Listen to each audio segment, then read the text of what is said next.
علیکم مائی YouTube family, کیسے ہیں آپ سب لوگ؟ امید ہے سب خیریت سے ہوں گے۔ آج ہم فرعون کے قصے کے بارے میں ذکر کریں گے۔ پیارے بچوں، آپ نے ملک مصر کا نام ضرور سنا ہوگا۔ اس ملک پر ایک زمانے میں چرواہے بادشاہوں کی حکومت تھی۔ یہ لوگ اصل میں شام اور فلسطین کے رہنے والے تھے اور ان کا پیشہ غلہ بانی تھا۔ جب مصر خانہ جنگلی کا شکار ہو رہا تھا تو ان لوگوں نے حالات سے فائدہ اٹھا کر مصر پر قبضہ کر لیا اور وہاں پر اپنی حکومت قائم کر لی۔ مصری لوگ ان دنوں دیوی اور دیوتاؤں کی پوجا کرتے تھے۔ ان کے دیوتاؤں میں سب سے بڑا سورج دیوتا تھا۔ اپنے بادشاہ فرعون کو وہ سورج کا اوتار سمجھتے تھے، چنانچہ فرعون کی بھی پوجا ہوتی تھی۔ اہل مصر پکے مشرک تھے۔ اس وقت مصر میں ایک قوم بنی اسرائیل بھی رہتی تھی۔ پیارے بچوں، آپ کو پتہ ہوگا کہ اسرائیلی کون تھے؟ اسرائیل حضرت یعقوب علیہ السلام کا لقب تھا، اس لیے ان کی اولاد بنی اسرائیل کہلاتی ہے۔ حضرت یعقوب فلسطین کنعان میں رہتے تھے۔ ان کے 7 بیٹے تھے، جن میں ایک بیٹا حضرت یوسف علیہ السلام تھے، جن کو ان کے بھائی بڑی حسد کی نگاہ سے دیکھتے تھے۔ ایک بار وہ اپنے والد سے اجازت لے کر حضرت یوسف علیہ السلام کو شکار کے بہانے ساتھ لے گئے اور ان کو راستے میں ایک اندھے کنویں میں ڈال دیا، مگر جیسے اللہ رکھے اسے کون چکھے، اس پر کوئی مصیبت نہیں آتی۔ چنانچہ اللہ تعالیٰ نے اپنی مہربانی سے اور قدرت سے ایک قافلہ جو اس طرف سے گزر رہا تھا، اس نے اس کنویں سے پانی نکالنے کے لیے ڈول ڈالا تو حضرت یوسف علیہ السلام باہر آ گئے اور آخر بکتے بکتے مصر کی حکومت کے ایک بڑے عہدیدار یعنی عزیز مصر کے پاس آ گئے۔ اس نے ان کو اپنے گھر میں بڑی عزت کے ساتھ رکھا، مگر عزیز مصر کی بیوی نے حضرت یوسف علیہ السلام ایک جھوٹی تہمت لگا کر ان کو قید خانے میں ڈلوا دیا، مگر قید خانے میں تمام لوگ اور قیدی ان کی بڑی عزت کی نگاہ سے دیکھتے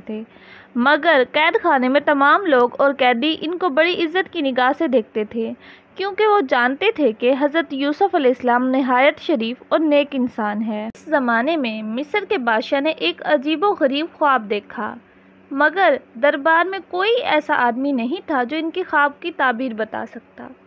چنانچہ ایک قیدی جو ابھی رہا ہوا تھا، اس نے بتایا کہ قید خانے میں حضرت یوسف علیہ السلام نامی ایک نیک آدمی خواب کی تعبیر بتا سکتا ہے۔ چنانچہ عزیز مصر نے فوری طور پر ان کو جیل سے دربار میں بلایا اور اس کو اپنا خواب سنایا۔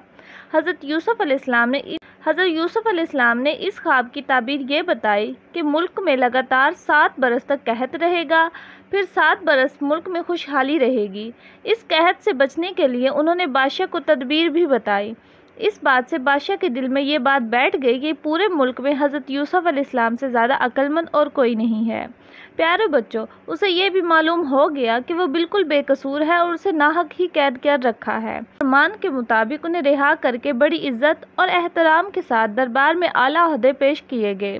حضرت یوسف علیہ السلام کے حسن انتظام کی بدولت قحط کے 7 سال بھی مصر میں غلے کی فراوانی رہی، بلکہ ہمسایہ ملکوں کو بھی سستے بھاؤ غلہ فراہم کیا گیا۔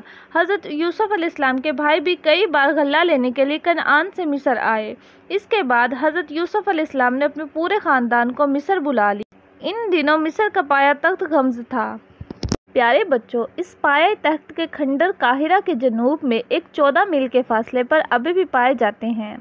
حضرت یوسف علیہ السلام نے اپنے خاندان کو شاہ مصر کے مشورے سے پایہ تخت کے شمال کی طرف ایک سرسبز شاداب علاقے میں جس کا نام جشن تھا بسا دیا۔ پیارے بچوں، آپ کو یہاں بتاتے چلیں کہ اہل مصر پکے مشرک تھے، مگر بنی اسرائیل اس دین کے پیروکار نہیں تھے۔ وہ انہیں حضرت ابراہیم علیہ السلام سے ورثے میں ملا تھا۔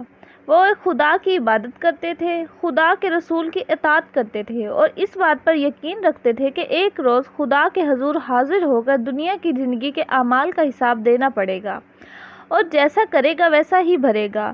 آپ دوسرے الفاظ میں یہ سمجھ لیں کہ بنی اسرائیل گویا اس زمانے کے مسلمان تھے اور مصری کافر اور مشرک تھے۔ حضرت یوسف علیہ السلام کی وفات کے کوئی 100 سال بعد چرواہے اور بادشاہوں کے خلاف ایک قومی تحریک شروع ہوئی۔ اہل مصر نے اس غیر ملکی بادشاہوں کی حکومت کا تخت الٹ دیا اور ایک بار پھر حکومت کے اختیار خود سنبھال لیے۔ مصریوں کو ہر وقت اس بات کا خدشہ لگا رہتا تھا کہ بنی اسرائیل ملک کے کسی دشمن سے ساز باز نہ کر لے اور مصر پر حملہ نہ کر دے، چنانچہ انہوں نے اسرائیلیوں کو ہر طرح سے دبایا اور ذلیل کرنا شروع کیا۔ انہیں ان کے مکانات، زرخیز زمینوں سے بے دخل کیا گیا، حکومت کے بڑے بڑے عہدوں سے نکال دیا، اس پر باعزت روزگار کے دروازے بند کر دیے گئے، ان سے بیگار لی جاتی تھی اور اکثر اجرت دی بھی جاتی تھی تو نہایت قلیل۔ وہ عمارتوں کی کار اور اینٹیں بناتے اور ڈھوتے، کھیتوں پر محنت مزدوری کرتے، ان پر بیگار لینے والے نگراں مقرر تھے جو ان سے سخت محنت اور مشقت کراتے اور ذرا سی کوتاہی پر انہیں دردناک سزائیں دیتے۔ ان پر بے پناہ ظلم توڑے جاتے تھے اور ان کے لیے جینوں دو بھر کر دیا گیا تھا اور انہیں مصری ہی غلامی اور ذلت کی زندگی بسر کرنے دیتے۔ بنی اسرائیل کی تعداد گھٹانے کے لیے آگے چل کر یہ پالیسی اختیار کی گئی کہ ان کے لڑکوں کو قتل کیا جائے اور لڑکیوں کو زندہ رہنے دیا جائے تاکہ وہ مصریوں کو لونڈیوں اور بانیاں بنا کر ذلت زندگی گزارنے پر مجبور ہو جائیں اور رفتہ رفتہ اسرائیل کی نسل ہی ختم ہو جائے۔ فرعون کے دربار میں ایک نجومی میں بتایا تھا کہ اسرائیل میں ایک لڑکا پیدا ہوگا جو اس کی حکومت کا تخت الٹ دے گا۔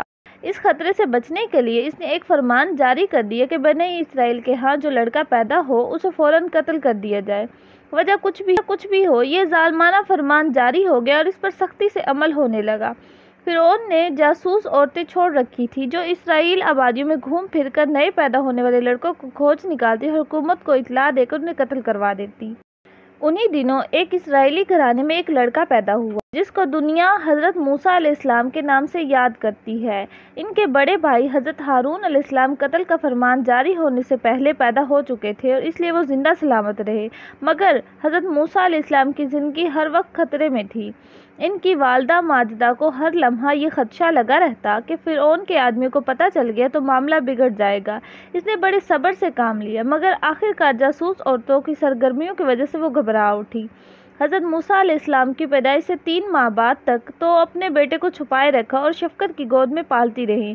اس کے بعد اللہ تعالیٰ نے حکم دیا، اپنے پیارے بچے کو اطمینان سے دودھ پلاتی رہو، البتہ راز فاش ہوتا نظر آئے تو تمہیں اس کی جان کو خطرہ محسوس ہو تو بے خوف و خطر اسے دریائے نیل میں ڈال دینا۔ دریا کی لہریں اسے ایک خاص جگہ تک لے جا کر کنارے پر ڈال دیں گی، پھر اسے وہ اٹھا لے گا جو میرا بھی دشمن ہے اور اس بچے کا بھی دشمن ہے، مگر اس کا بال تک بےگا نہ ہوگا، بلکہ ہم اسے لٹا کر تمہارے ہی پاس پہنچا دیں گے اور پھر اسے پیغمبری بھی عطا کر دیں گے۔